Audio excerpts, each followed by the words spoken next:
how I didn't change the tempo at all. I didn't go from andante to allegro.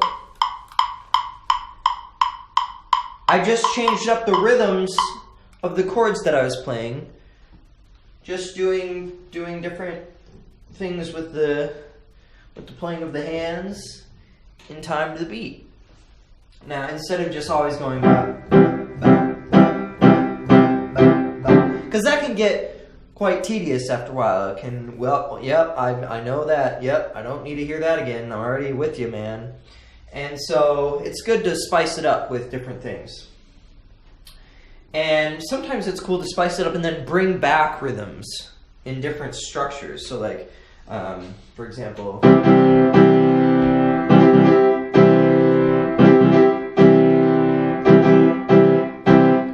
well, let me try and get a really concrete rhythm here.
And what we're trying to do there is we're creating familiarity, and then we're taking away from that familiarity, exploring different areas within the sonic soundscape, and then we're coming back to that area of familiarity so that the listener can feel comfortable.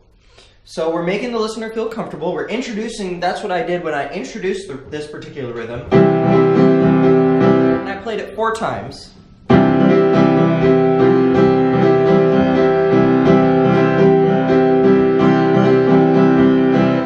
And then I varied it up a little bit, but I didn't just repeat those variations. I kind of explored other areas using the things that we've learned so far, such as alternate notes, the inversions of the different notes, and a few other things. And that can be fun to listen to. And it can be fun to explore those different areas and then come back to home base, come back to what we're familiar with. The next thing is to think about the beats per minute and the tempo changes, because changing up tempos can be really cool. For example,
So that particular song had a bunch of different tempos in it.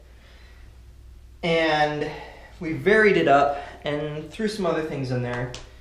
And I think it was all on the scale of C major and A minor. I was just switching between those two scales. And so that I think has a lot of power to it to switch up the tempo. I don't think it's I try not to do it too often because it can be sort of shocking if it's done over the top, but I'm not going to say don't do that, because it's all about whatever you think the music deserves and whatever kind of passion you want to put into it. And if that's what the song requires, then that's what it requires. So the next thing in terms of kind of these fundamental concepts and theories that I want you to think about is of course dynamics. So we can have notes being played very softly. Now, before we get into dynamics, just a little teaser there. I just thought of something that I haven't talked about yet, but I feel like I really should. So when it comes to notes on a key, we want to have our hand sort of like you're holding a round, kind of like those little oranges, you know, and there's like 3 or 4 of them in there. Or it can be a rather large, you know, like an orange or a bubble. You can pretend there's a bubble in there, and you don't want the bubble to pop, because if the bubble pops, then bad things can happen to your wrist, and it's kind of hard to play the keys when you're like this. Now that's of course an over-exaggeration, but really